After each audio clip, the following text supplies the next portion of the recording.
Chaque nuit d'hiver, vous la regardez sans le savoir. L'étoile rouge sur l'épaule d'Orion est en train de mourir. Quand elle explosera, elle sera visible en plein jour pendant des semaines plus brillantes que la pleine lune. Les détecteurs de neutrinos du monde entier sonneront l'alarme 3 heures avant que la lumière n'atteigne vos yeux, et personne ne sait quand ça arrivera. Si vous avez déjà levé les yeux par une nuit claire d'hiver, vous l'avez vu, en bas à gauche de la constellation d'Orion, le chasseur, la silhouette la plus reconnaissable du ciel nocturne, il y a une étoile qui ne ressemble pas aux autres, elle est rouge, pas vaguement orangée. Rouge, un rouge profond, presque pulsant, qui la distingue immédiatement des points blancs et bleus qui l'entourent. Cette étoile s'appelle Bételgeuse et elle est en train de vivre ses derniers instants. Derniers instants à l'échelle cosmique, bien sûr, mais ce que ça signifie concrètement est déjà vertigineux. Bételgeuse Alpha Orionis, de son nom officiel, est une supergéante rouge. Le terme supergéante n'est pas une exagération poétique. C'est une classification astrophysique qui décrit une réalité presque impossible à visualiser. Si vous placiez Bételgeuse exactement là où se trouve notre Soleil, sa surface engloberait l'orbite de Mars. Elle dépasserait l'orbite de Jupiter.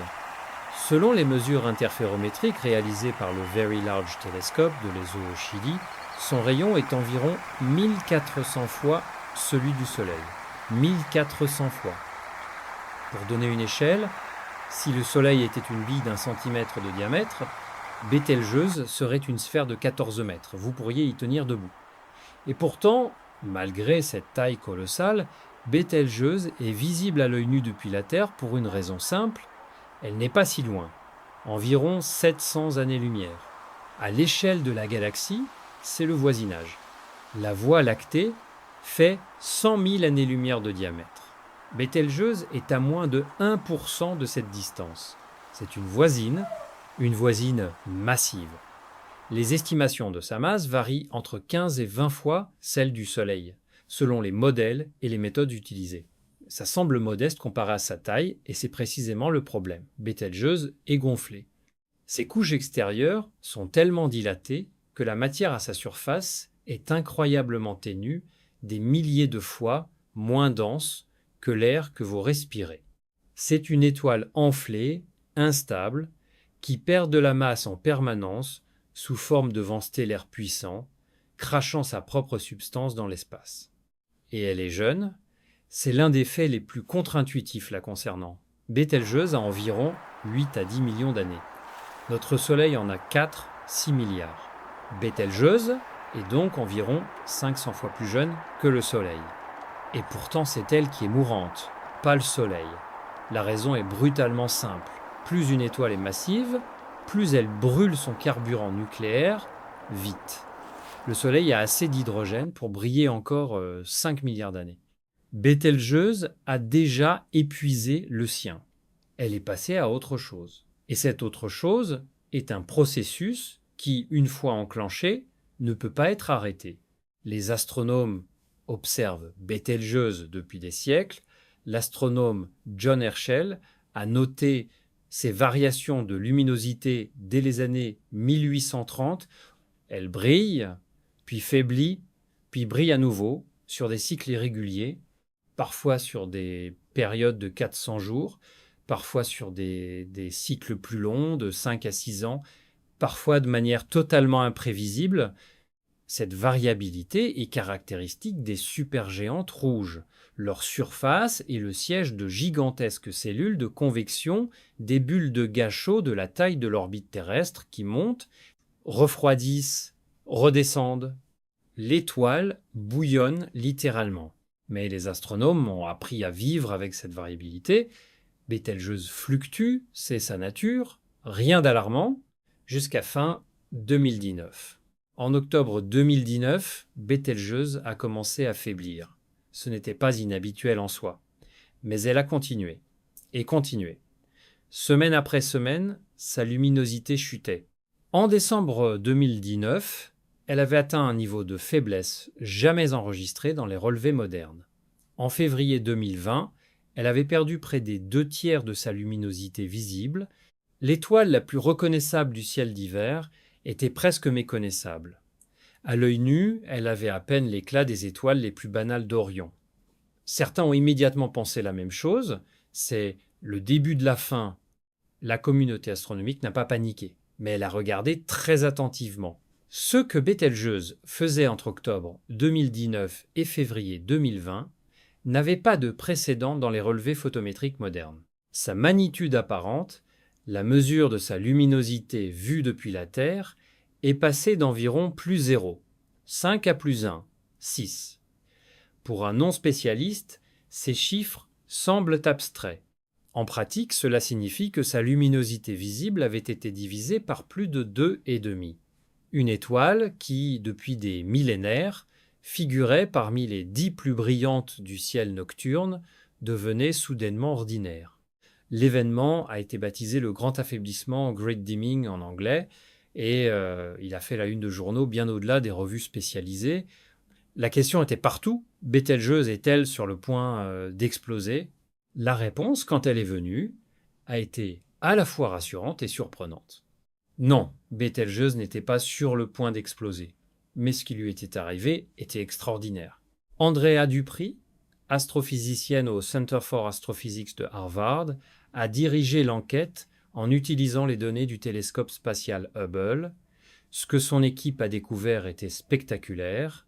Quelques mois avant le grand affaiblissement, Bételgeuse avait subi une éjection de masse de surface, un événement au cours duquel un morceau colossal de sa propre photosphère avait été arraché et projeté dans l'espace. Pas un vent stellaire ordinaire, pas une fluctuation de surface, un morceau entier de l'étoile expulsé. La quantité de matière éjectée était stupéfiante. Plusieurs fois la masse de la Lune, arrachée et propulsée en quelques mois à peine. Ce plasma, en s'éloignant de l'étoile et en refroidissant, s'était condensé en un nuage de poussière. Et ce nuage, depuis notre point d'observation terrestre, s'était retrouvé exactement entre Bételgeuse et nous. Il obscurcissait l'étoile comme un rideau opaque. Voilà pourquoi elle avait faibli. Ce n'était pas l'étoile qui mourait. C'était un nuage de sa propre matière qui la cachait.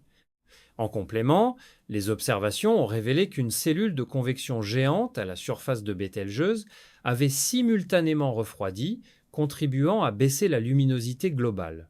Un double effet obscurcissement externe par la poussière et refroidissement partiel de la surface qui expliquait l'ampleur sans précédent de l'affaiblissement.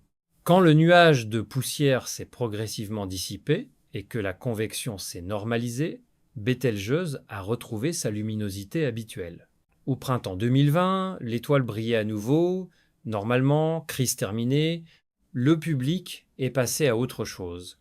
Mais les astrophysiciens, eux, avaient un nouveau problème à résoudre.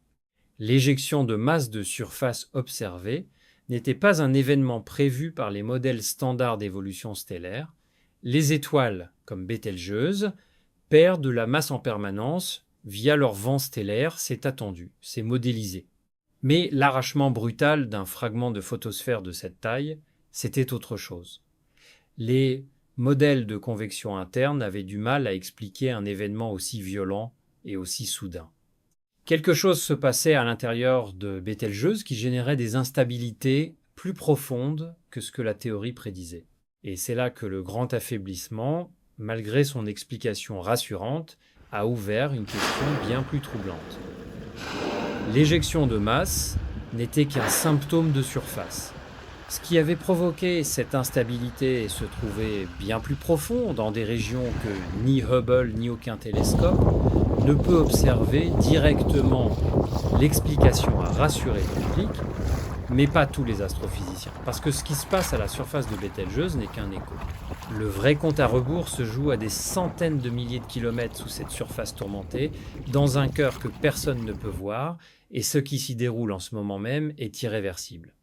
Ce cœur est un enfer de physique nucléaire, comprimé dans un espace minuscule, comparé à la taille totale de l'étoile. Et il suit un programme de destruction que rien dans l'univers ne peut interrompre. Toute étoile fonctionne sur un principe fondamental.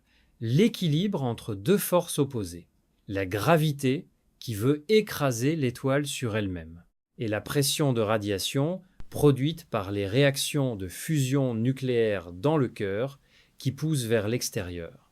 Tant que la fusion tourne, l'étoile tient. Le jour où la fusion s'arrête, la gravité gagne. Pour le Soleil, la fusion est simple. 4 noyaux d'hydrogène fusionnent pour former un noyau d'hélium, libérant de l'énergie. Ce processus durera encore environ 5 milliards d'années. Le Soleil n'est pas assez massif pour aller beaucoup plus loin.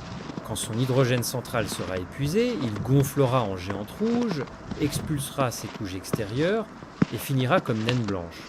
Pas d'explosion, pas de drame cosmique. Bételgeuse, elle, est une machine très différente.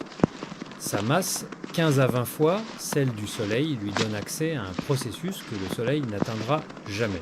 Quand l'hydrogène du cœur de Bételgeuse a été épuisé, la gravité a comprimé ce cœur davantage, augmentant la température et la pression jusqu'à ce qu'un nouveau combustible s'allume, l'hélium. L'hélium a fusionné en carbone et en oxygène, produisant assez d'énergie pour maintenir l'équilibre. Mais l'hélium s'est épuisé aussi. Alors la gravité a comprimé encore et le carbone a commencé à fusionner. C'est le processus en pelure d'oignon. Si vous pouviez couper Bételgeuse en deux et regarder sa structure interne, vous verriez des couches concentriques, chacune brûlant un combustible différent. À l'extérieur, l'hydrogène résiduel. Plus profond, une couche d'hélium en fusion, encore plus profond, le carbone, puis le néon, puis l'oxygène, et au centre, dans les conditions les plus extrêmes, le silicium. Chaque couche est plus chaude, plus dense et plus petite que la précédente. Et chaque étape de ce processus dure beaucoup moins longtemps que la précédente. C'est le détail qui rend cette physique terrifiante. La fusion de l'hydrogène dans le cœur de Bételgeuse a duré environ 8 millions d'années. La fusion de l'hélium, quelques centaines de milliers d'années. Le carbone brûle en quelques centaines à quelques milliers d'années. Le néon en quelques années. L'oxygène en quelques mois. Et quand le cœur commencera à fusionner le silicium, cette étape durera environ 1 à 2 jours. Un jour ou deux. Après des millions d'années de fusion progressive, les dernières heures du cœur de Bételgeuse se joueront en un clin d'œil. Et voici pourquoi c'est un problème. Le silicium fusionne en fer. Et le fer est le terminus. C'est l'élément le plus stable du tableau périodique. Sa fusion ne libère pas d'énergie, elle en consomme. Quand le cœur de Bételgeuse se transformera en fer, la source d'énergie qui soutenait l'étoile contre sa propre gravité disparaîtra instantanément. En une fraction de seconde, un cœur de fer d'environ 4 masses solaires, comprimé dans un volume de la taille de la Terre, s'effondrera sur lui-même à une vitesse approchant le quart de la vitesse de la lumière. C'est l'effondrement du cœur, le point de non-retour. Le problème fascinant et frustrant pour les astrophysiciens, c'est que personne ne sait exactement où Bételgeuse en est dans cette séquence. On ne peut pas regarder à l'intérieur d'une étoile. Les photons produits dans le cœur mettent des dizaines de milliers d'années à atteindre la surface, ils sont absorbés et réémis des milliards de fois en chemin. La lumière que nous recevons de Bételgeuse nous renseigne sur sa surface, pas sur son cœur. En 2023, une étude menée par Hideyuki Sayo et ses collègues a analysé les pulsations de Bételgeuse, ses variations rythmiques de luminosité et de taille, et les a comparées aux prédictions des modèles d'évolution stellaire. Leur conclusion, les pulsations observées sont les plus compatibles avec un cœur en phase de combustion tardive du carbone. Si cette analyse est correcte, Bételgeuse serait à quelques dizaines de milliers d'années de l'explosion. Quelques dizaines de milliers d'années, c'est demain en temps cosmique. Mais c'est pas demain en temps humain. Sauf qu'il y a une complication supplémentaire. Bételgeuse est à 700 années-lumière. La lumière que nous observons ce soir a quitté sa surface il y a 700 ans. Tout ce que nous mesurons, ses pulsations, sa luminosité, son spectre, reflète l'état de Bételgeuse vers l'an 1325. Ce qui signifie qu'il est théoriquement possible que Bételgeuse ait déjà explosé. que son cœur se soit effondré il y a des siècles, que la lumière de sa destruction soit en route vers nous en ce moment, traversant silencieusement 700 années-lumière de vide interstellaire. Mais si c'est le cas, la lumière ne sera pas le premier signal à atteindre la Terre. Quelque chose d'autre arrivera avant elle. Quelque chose, ce sont des particules presque impossibles à détecter. Elles n'ont pratiquement pas de masse. Elles traversent la matière comme si elle n'existait pas. En ce moment même, des milliards de neutrinos solaires traversent votre corps chaque seconde et vous n'en sentez absolument rien. Ils passent à travers la Terre entière sans interagir avec un seul atome. Mais quand le cœur d'une étoile massive s'effondre, la quantité de neutrinos émise est si colossale que même ces particules fantômes deviennent détectables. Et surtout, elles arrivent avant la lumière.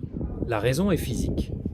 Lors de l'effondrement du cœur, 99% de l'énergie gravitationnelle, une quantité phénoménale, environ 3 fois 10 à la puissance de 46 joules, soit plus d'énergie que le Soleil n'en produira, dans toute sa vie est émise sous forme de neutrinos. Ces neutrinos sont produits dans le cœur même, à l'instant de l'effondrement. Ils s'échappent immédiatement, traversant les couches de l'étoile sans être ralentis. La lumière, elle, reste piégée. L'onde de choc née de l'effondrement doit remonter depuis le cœur jusqu'à la surface de l'étoile, un trajet qui, pour une supergéante comme Bételgeuse, prend entre 1 et plusieurs heures. Tant que l'onde de choc n'a pas atteint la surface, il n'y a pas de lumière à voir. Les neutrinos arrivent donc en premier messager. Et nous savons que cette détection est possible parce que ça s'est déjà produit. Le 23 février 1987, une supernova a explosé dans le Grand Nuage de Magellan, une galaxie satellite de la Voie lactée, à environ 168 000 années-lumière de la Terre. Elle a été baptisée SN 1980 Septa. C'était la supernova la plus proche observée depuis l'invention du télescope. Et environ 3 heures avant que la lumière visible de l'explosion n'atteigne les télescopes optiques, 3 détecteurs de neutrinos sur Terre ont capté un signal. Kamiokande 2 au Japon a détecté 11 neutrinos en 13 secondes. IMB aux États-Unis en a détecté 8 en 6 secondes. Baksan, en Union soviétique, en a détecté 5 en 10 secondes. 24 neutrinos au total, c'est tout. 24 particules captées sur les milliards de milliards de milliards émises par la supernova. Mais c'était suffisant. Le signal était sans ambiguïté. La détection de neutrinos de SN 1980 Septa a valu le prix Nobel de physique à Masatoshi Koshiba en 2002. 24 neutrinos pour une supernova à 168 000 années-lumière avec la technologie de 1987. Maintenant, imaginez la même chose pour Bételgeuse, à 700 années-lumière au lieu de 168 000, soit environ 240 fois plus proche. L'intensité du flux de neutrinos augmente avec le carré inverse de la distance. Ce qui signifie que pour Bételgeuse, les détecteurs modernes, incomparablement plus sensibles que ceux de 1987, capteraient non pas 24 neutrinos, mais entre 10 000 et 50 000. Peut être davantage. Un déluge. Et les détecteurs actuels sont prêts. Super Kamiokande au Japon, successeur de Kamiokande 2, contient 50 000 tonnes d'eau ultra pure et des milliers de photomultiplicateurs capables de détecter le minuscule flash de lumière produit quand un neutrino, exceptionnellement, interagit avec un noyau atomique. IceCube, en Antarctique, utilise 1 km3 de glace comme détecteur. SNO+, au Canada, est conçu spécifiquement pour la physique des neutrinos de basse énergie. Hyper Kamiokande, en construction au Japon, sera 8 fois plus grand que son prédécesseur. Et tous ces détecteurs sont reliés entre eux par un réseau appelé SNEWS Supernova Early Warning System. Le principe est simple, si 2 détecteurs ou plus, situés sur des continents différents, capte simultanément un burst de neutrinos compatible avec un effondrement stellaire, le système envoie automatiquement une alerte. À la communauté astronomique d'abord. Au monde entier ensuite, le scénario est donc le suivant. Sans avertissement préalable, en pleine nuit ou en plein jour, les détecteurs de neutrinos de la planète s'allument simultanément. Des milliers de détections en quelques secondes, SNUS se déclenche, les téléphones des astrophysiciens du monde entier sonnent. L'analyse du signal confirme la source. Direction d'Orion. Distance compatible. C'est Betelgeuse. L'humanité dispose alors d'un délai.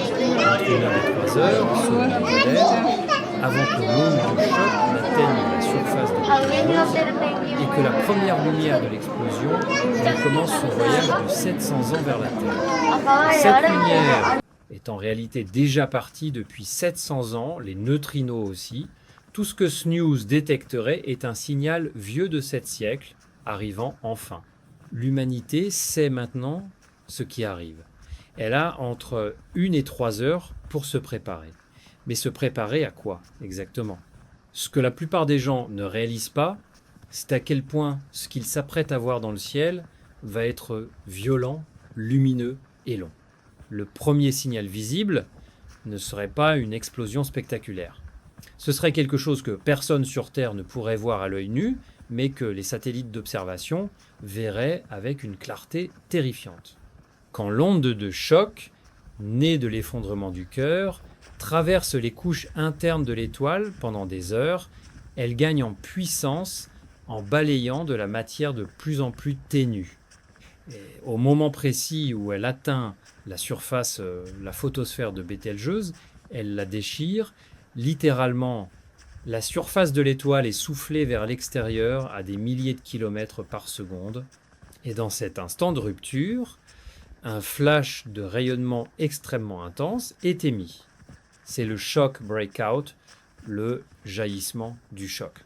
Et c'est l'un des phénomènes les plus brefs et les plus violents de toute l'astrophysique. Ce flash dure quelques minutes, parfois moins. Il est dominé par des longueurs d'onde ultraviolettes et X, pas par de la lumière visible.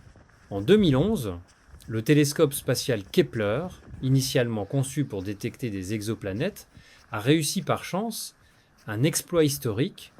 Il a capté le shock breakout d'une supernova de type 2, appelée KSN 2011Z, une étoile d'environ 500 rayons solaires.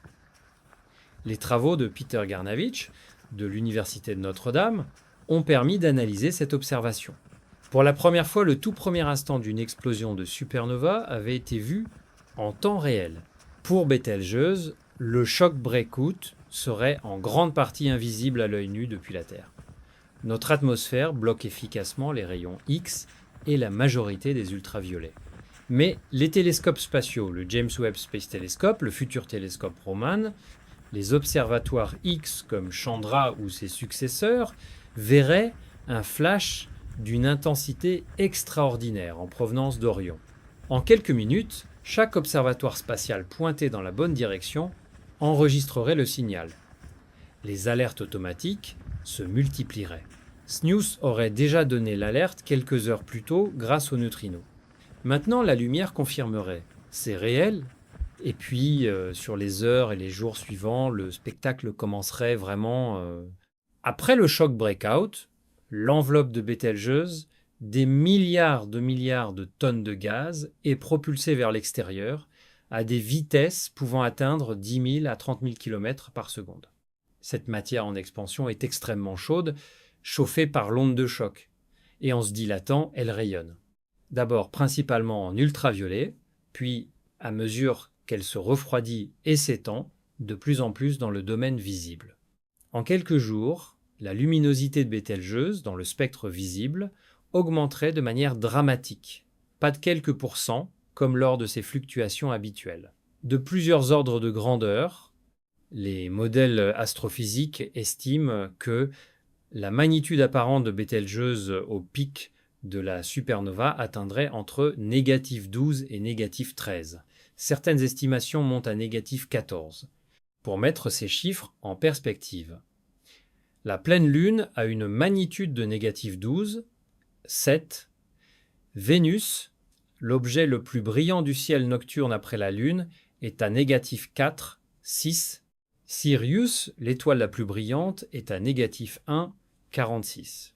Une magnitude de négative 13 signifie que Bételgeuse deviendrait aussi brillante que la pleine lune, voire légèrement plus.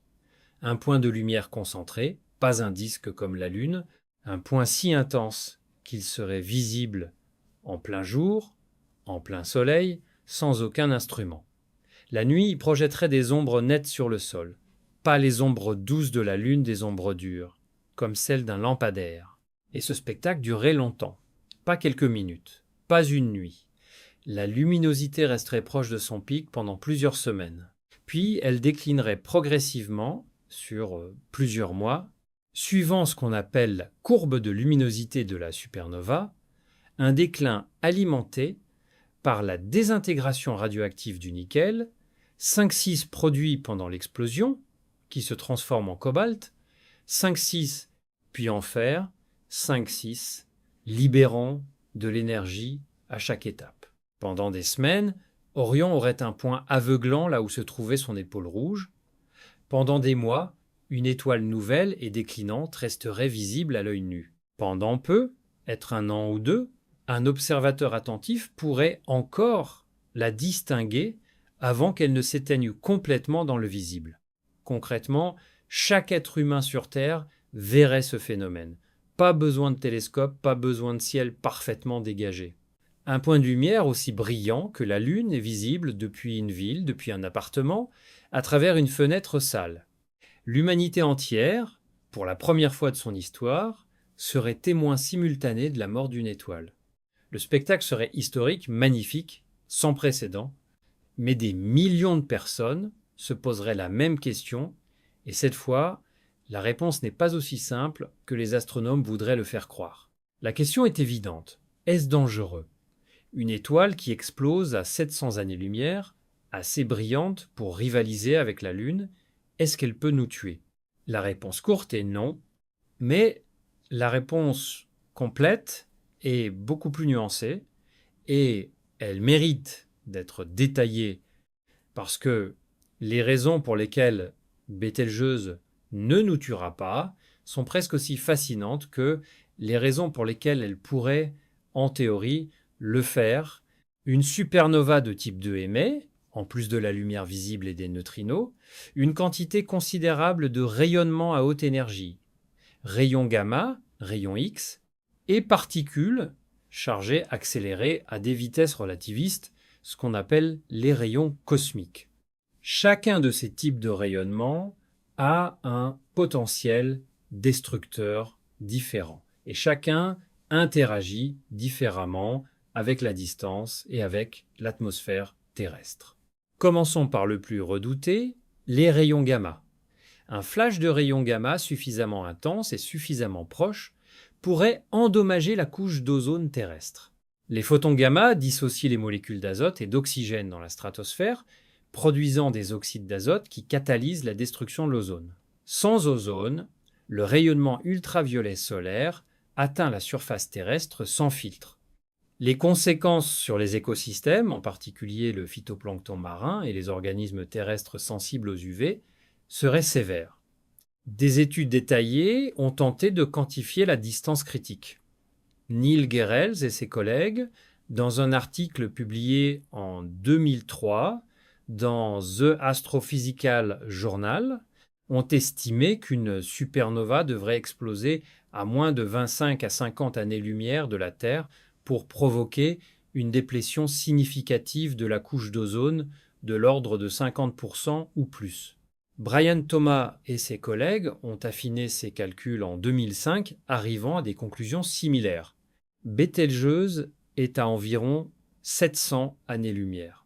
C'est 14 à 28 fois la distance de danger, et l'intensité du rayonnement diminue avec le carré de la distance. À 700 années-lumière, l'énergie gamma reçue par la Terre serait des dizaines de milliers de fois inférieure au seuil critique.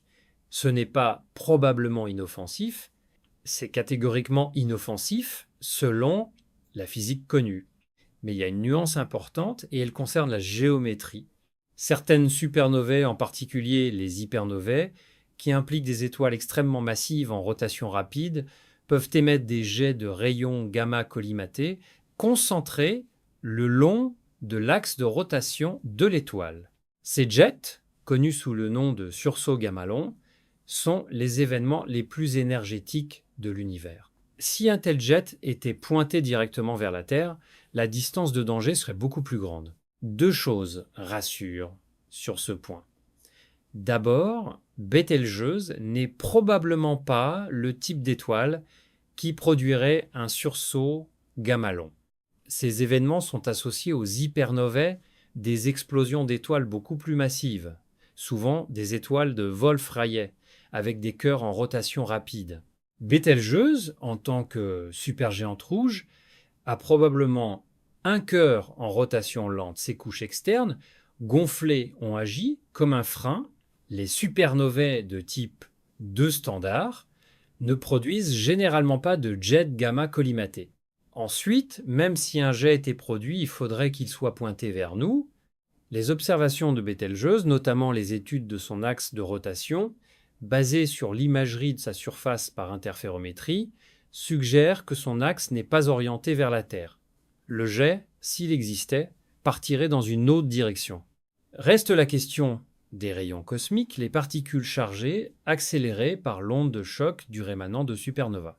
Contrairement aux rayons gamma, qui voyagent à la vitesse de la lumière en ligne droite, les rayons cosmiques sont des protons et des noyaux atomiques qui spiralent le long des champs magnétiques interstellaires.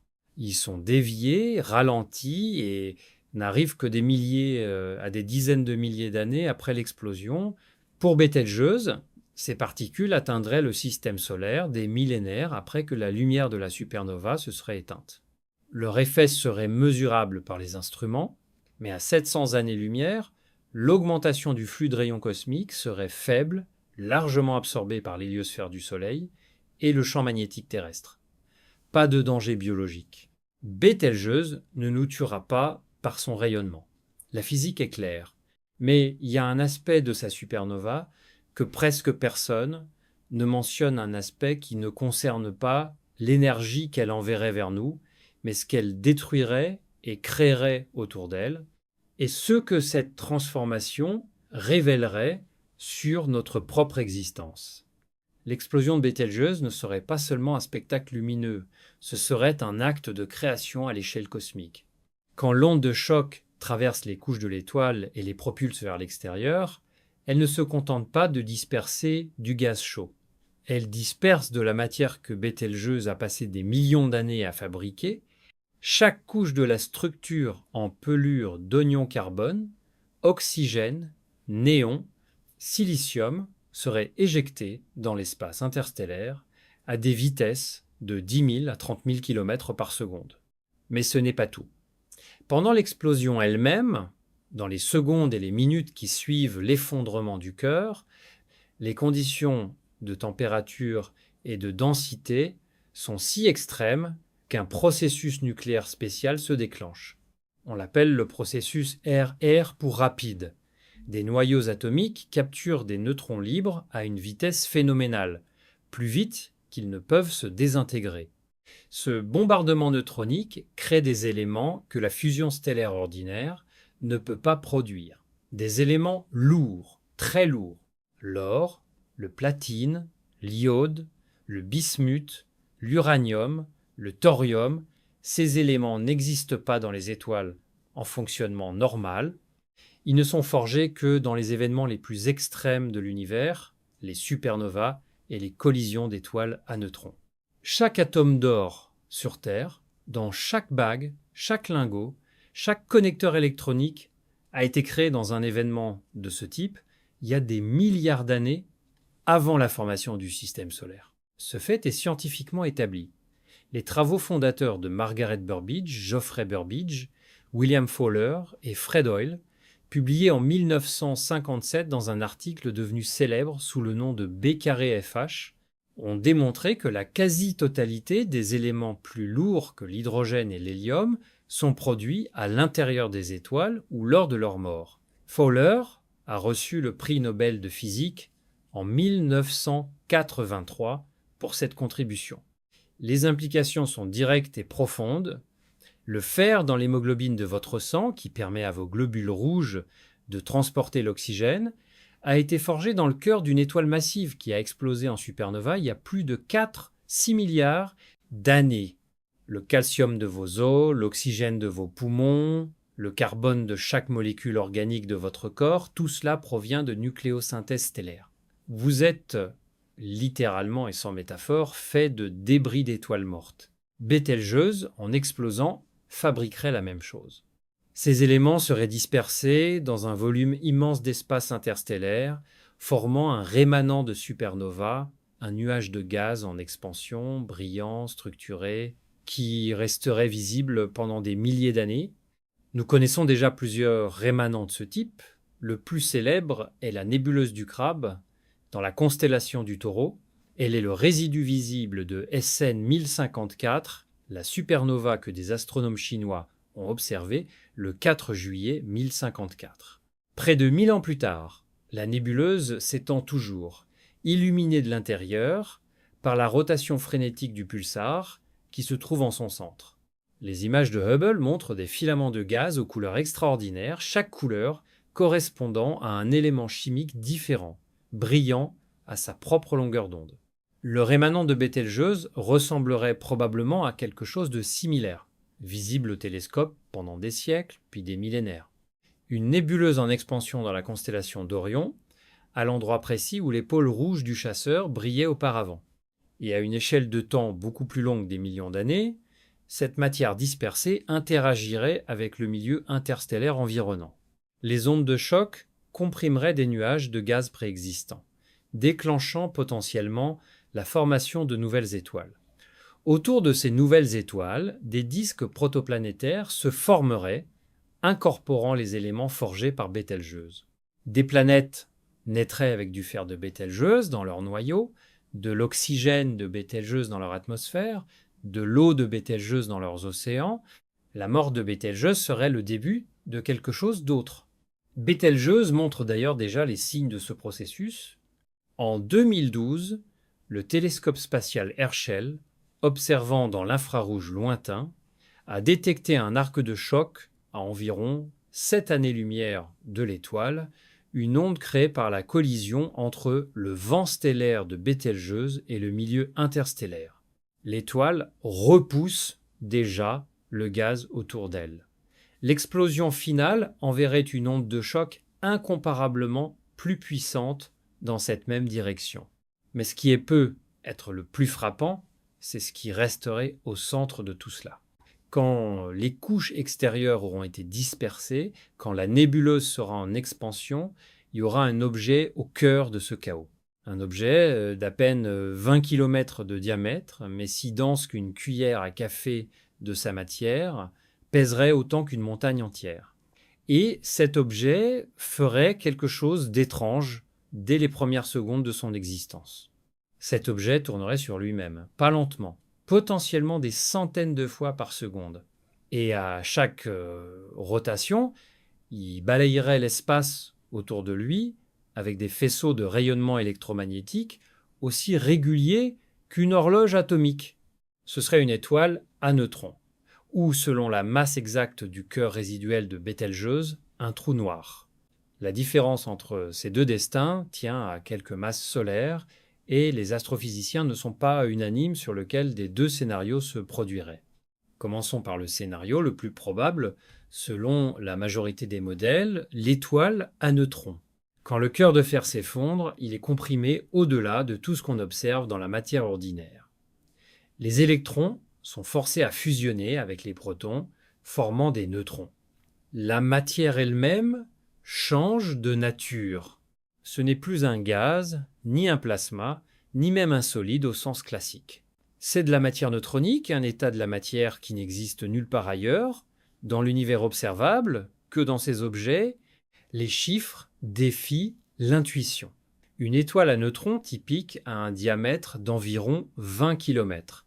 20 km la distance entre le centre de Paris et l'aéroport de Roissy. Dans ce volume est comprimé environ 1,4 à 2,5 fois la masse du Soleil. La densité résultante est de l'ordre de 10 à la puissance de 10 à 7 kg par mètre cube. Concrètement, un dé à coudre de matière d'étoile à neutrons pèserait environ 6 milliards de tonnes. C'est plus lourd que le mont Everest.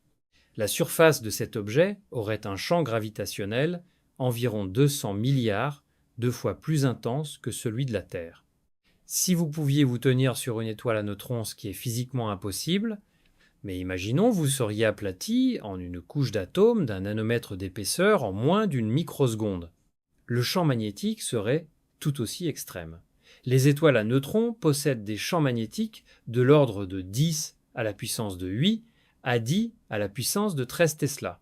Pour comparaison, le champ magnétique terrestre est d'environ 50 microtesla. Le champ d'une étoile à neutrons est des billions de fois plus intense. Les variantes les plus magnétisées, les magnétars, possèdent des champs si intenses qu'ils déforment la structure des atomes à distance et peuvent être létaux à des milliers de kilomètres. Et la rotation. Lors de l'effondrement, le principe de conservation du moment cinétique entre en jeu. Le cœur de Bételgeuse, même s'il tourne lentement, voit son rayon diminuer d'un facteur colossal d'une taille comparable à celle de la Terre à 20 km. La vitesse de rotation augmente proportionnellement. Le résultat, une étoile à neutrons naissante peut tourner sur elle-même des dizaines à des centaines de fois par seconde. Nous connaissons un exemple parfait de ce phénomène. Au centre de la nébuleuse du Crabe, le rémanent de SN 1054, se trouve le pulsar du Crabe. Il tourne 30 fois par seconde. À chaque rotation, ces faisceaux de rayonnement radio balayent la Terre comme le faisceau d'un phare. Il a été découvert en 1968 et sa régularité est si précise qu'il sert de référence en radioastronomie. Ce pulsar est là depuis 970 ans. Il ralentit progressivement, perdant de l'énergie par rayonnement, mais il tournera encore pendant des millions d'années. Si le résidu de Bételgeuse est une étoile à neutrons, il pourrait devenir un pulsar similaire, détectable par les radiotélescopes terrestres. Sa découverte et son étude seraient une opportunité scientifique majeure, un pulsar naissant, observable dès les premières secondes de son existence. Mais il y a l'autre possibilité. Si la masse du cœur résiduel dépasse la limite de Tolman-Oppenheimer-Volkoff, environ 2,5 à 3 masses solaires, selon les modèles d'équation d'état de la matière nucléaire, alors même la pression de dégénérescence des neutrons ne suffit pas. Rien ne peut arrêter l'effondrement. La matière se comprime indéfiniment. Un trou noir se forme. Pour Bételgeuse, avec une masse totale estimée entre 15 et 20 masses solaires, la majorité de la masse serait éjectée lors de l'explosion. Le cœur résiduel serait de l'ordre de 5 à 3 masses solaires, pile dans la zone d'incertitude.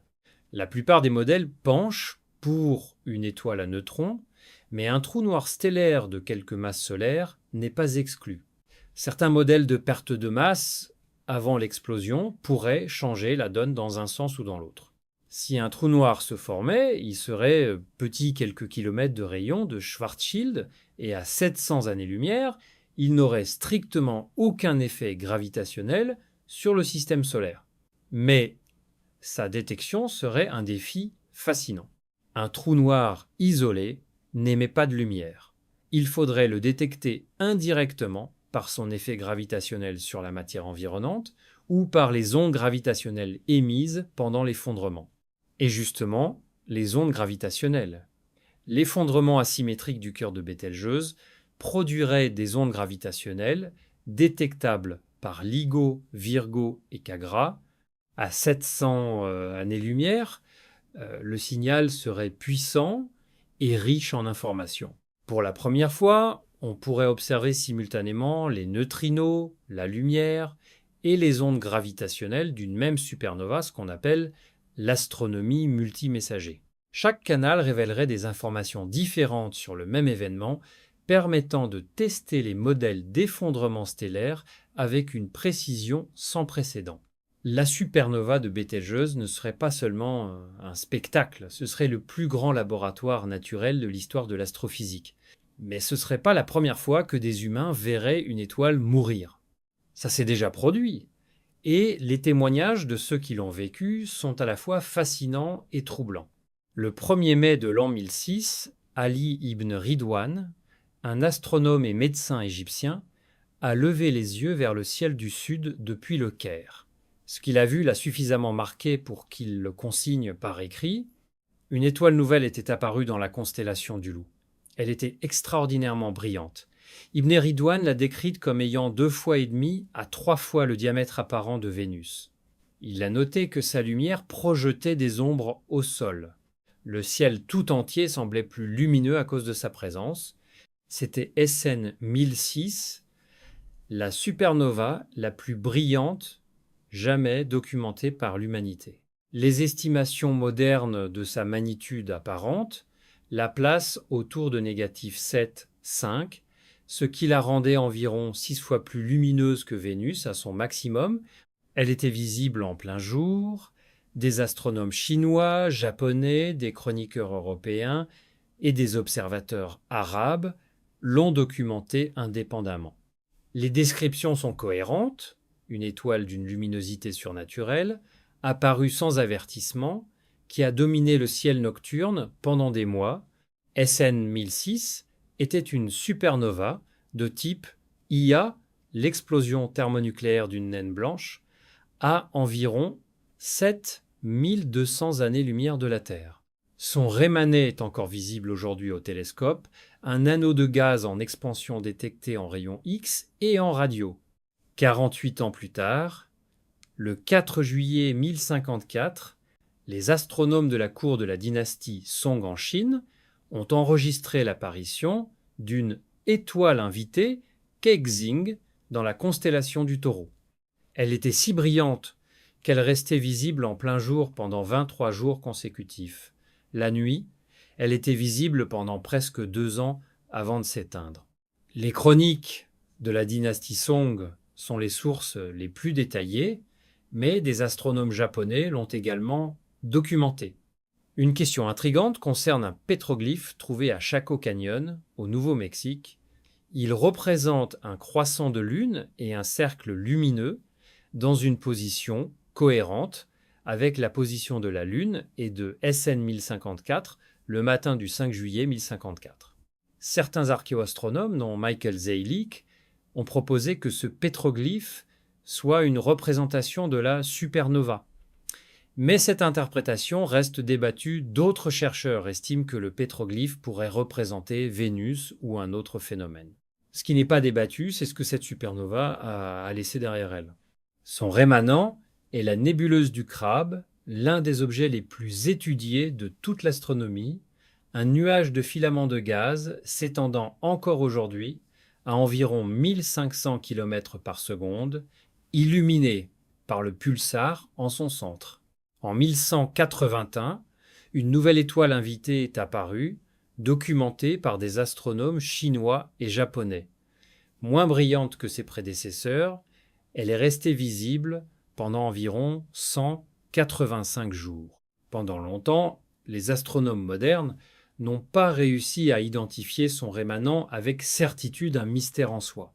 Ce n'est qu'en 2020 que des travaux dirigés par Andreas Ritter ont formellement identifié le rémanent PA30 et son étoile centrale comme les restes de SN 1181. C'était la dernière supernova historique à être retrouvée. Puis sont venues les 2 dernières supernovae visibles à l'œil nu dans notre galaxie. SN 1572, observé par Tycho Brahe, qui l'a étudié méticuleusement, et publié ses observations dans De Nova Stella, un ouvrage qui a contribué à ébranler le dogme aristotélicien de l'immuabilité des cieux. Et SN 1604, observé par Johannes Kepler, la dernière supernova confirmée dans la Voie lactée visible à l'œil nu. Depuis 1604, plus rien. 4 siècles sans supernova galactique visible, c'est statistiquement anormal. Les estimations suggèrent que notre galaxie produit environ 1 à 2 supernovae par siècle, en 4 siècles, il aurait dû y en avoir 4 à 8. Où sont-elles passées? La réponse la plus probable est la poussière interstellaire. Le plan de la Voie lactée est rempli de nuages de poussière qui bloquent la lumière visible. Une supernova qui exploserait de l'autre côté du centre galactique pourrait être totalement invisible depuis la Terre. Le cas le plus probable est celui de Cassiopée A. Les données indiquent qu'une supernova a explosé dans cette direction vers 1680, mais il n'existe aucun témoignage fiable de son observation. L'astronome royal John Flamsteed a catalogué une étoile faible dans cette région en 1680, mais il n'a rien noté d'inhabituel. La supernova a probablement été obscurcie par la poussière ou était intrinsèquement moins brillante que prévu. 5 supernovae documentées en 1000 ans. Puis un silence de 4 siècles. Bételgeuse, elle, montre tous les signes d'une étoile en fin de vie. Les éjections de masse de 2019, les pulsations irrégulières, l'instabilité croissante. La question que tout le monde pose aux astrophysiciens a une réponse. Mais cette réponse est profondément insatisfaisante. La réponse est « on ne sait pas ». Et cette ignorance n'est pas un manque de moyens ou de volonté. C'est une limite fondamentale de la physique. Quand un journaliste demande à un astrophysicien « Bételgeuse va-t-elle exploser bientôt ?», la réponse honnête est toujours la même. « Bientôt » n'a pas le même sens en astronomie et en langage courant. Bételgeuse explosera bientôt à l'échelle cosmique. Mais ce « bientôt » peut signifier demain comme dans 100 000 ans. Et aucune observation existante ne permet de trancher. L'étude de Sayo et ses collègues, publiée en 2023, a constitué l'une des tentatives les plus sérieuses de placer Bételgeuse sur sa trajectoire évolutive finale. Leur méthode reposait sur l'analyse des pulsations de l'étoile, les oscillations rythmiques de luminosité et de rayons que Bételgeuse exhibe depuis qu'on l'observe.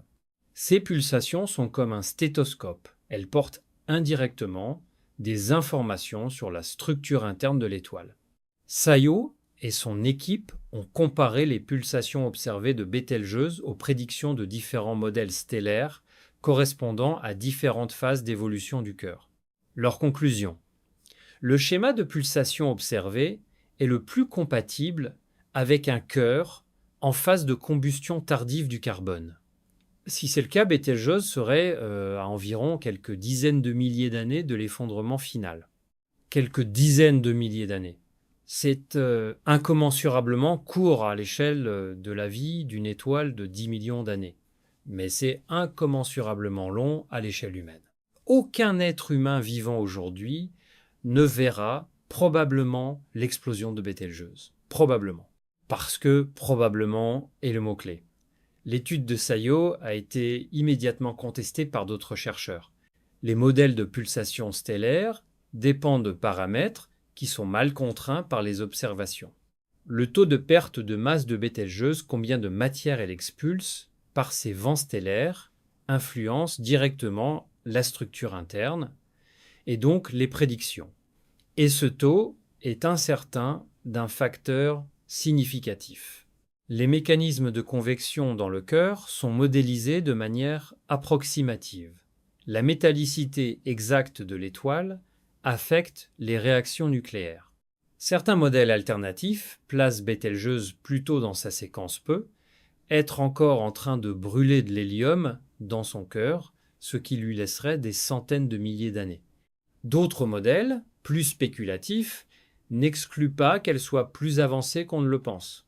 Le problème fondamental est simple et irréductible. On ne peut pas observer directement le cœur d'une étoile.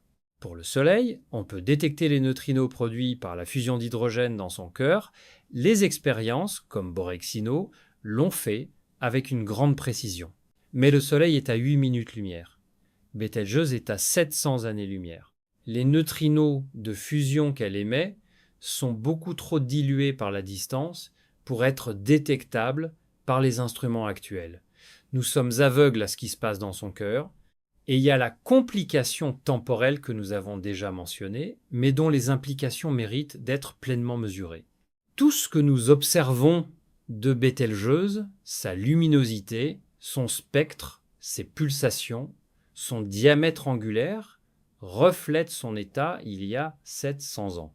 Si Bételgeuse a commencé à fusionner du silicium il y a 699 ans, nous ne le saurons pas avant un an, quand les neutrinos de l'effondrement final arriveront.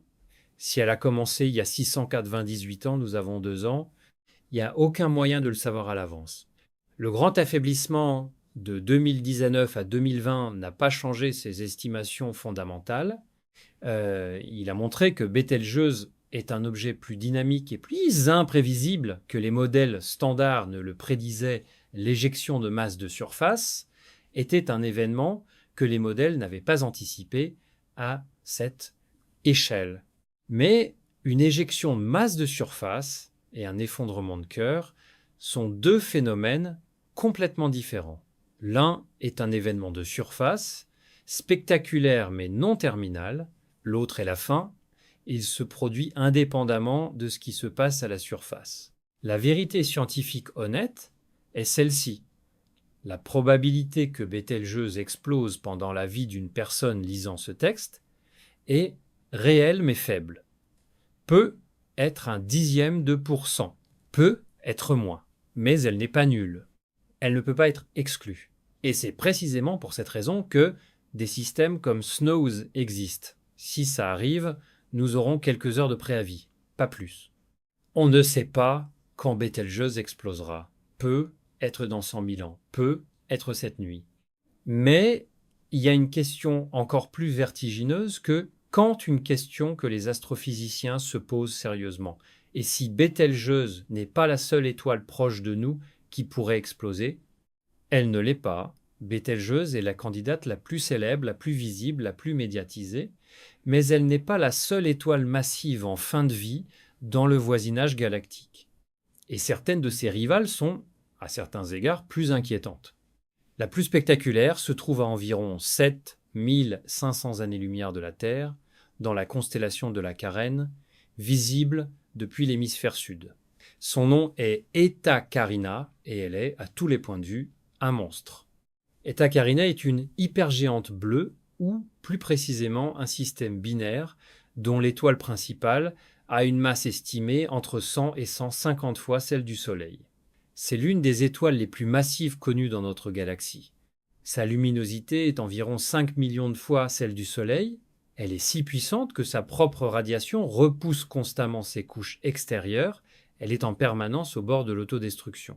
Et nous savons qu'Eta Carinae est instable parce qu'elle a déjà failli exploser sans même être une supernova. En 1843, Eta Carinae a subi ce qu'on appelle la grande éruption. En quelques années, elle a éjecté entre 10 et 40 masses solaires de matière dans l'espace, formant une structure bipolaire spectaculaire appelée la nébuleuse de l'homoncule, visible aujourd'hui au télescope. Pendant cette éruption, Eta Carinae est brièvement devenue la deuxième étoile la plus brillante du ciel, derrière Sirius, alors qu'elle est plus de 1000 fois plus éloignée. Eta Carinae n'a pas explosé en 1843. Ce n'était pas une supernova. C'était une éruption, un événement de perte de masse catastrophique dont le mécanisme n'est toujours pas pleinement compris. Mais le fait qu'une étoile puisse éjecter autant de matière sans être détruite soulève une question évidente. Quand cette étoile explosera réellement, que se passera-t-il ? Eta Carinae est candidate pour devenir une hypernova, une explosion encore plus puissante qu'une supernova standard, potentiellement accompagnée d'un sursaut gamma long, mais sa distance, 7500 années-lumière, et l'orientation probable de son axe de rotation font que même un sursaut gamma collimaté ne représenterait pas un danger pour la Terre. Le spectacle, en revanche, serait extraordinaire. Plus près de nous, le système Ika Pégasi, à environ 150 années-lumière, est parfois mentionné. C'est un système binaire composé d'une étoile de la séquence principale et d'une naine blanche. La naine blanche est proche de la limite de Chandrasekhar, environ 1,4 masses solaires au-delà de laquelle elle pourrait exploser en supernova de type Ia. Si l'étoile compagnon évolue en géante rouge et transfère assez de masse sur la naine blanche, l'explosion est possible. Mais possible ne signifie pas imminent, ce transfert de masse prendrait des millions d'années. Ica Pégasi n'est une menace pour personne de vivant. Plus exotique encore, WR104, une étoile de Wolf-Rayet à environ 7500 années-lumière dans la constellation du Sagittaire. Les étoiles de Wolf-Rayet sont des étoiles massives qui ont perdu leur couche extérieure d'hydrogène, exposant leur cœur brûlant d'hélium. Elles sont considérées comme les progénitrices les plus probables des sursauts gamma-longs. WR104 a attiré l'attention parce que des observations initiales semblaient montrer que son axe de rotation était orienté vers la Terre, ce qui signifierait qu'un éventuel jet gamma pourrait nous viser directement.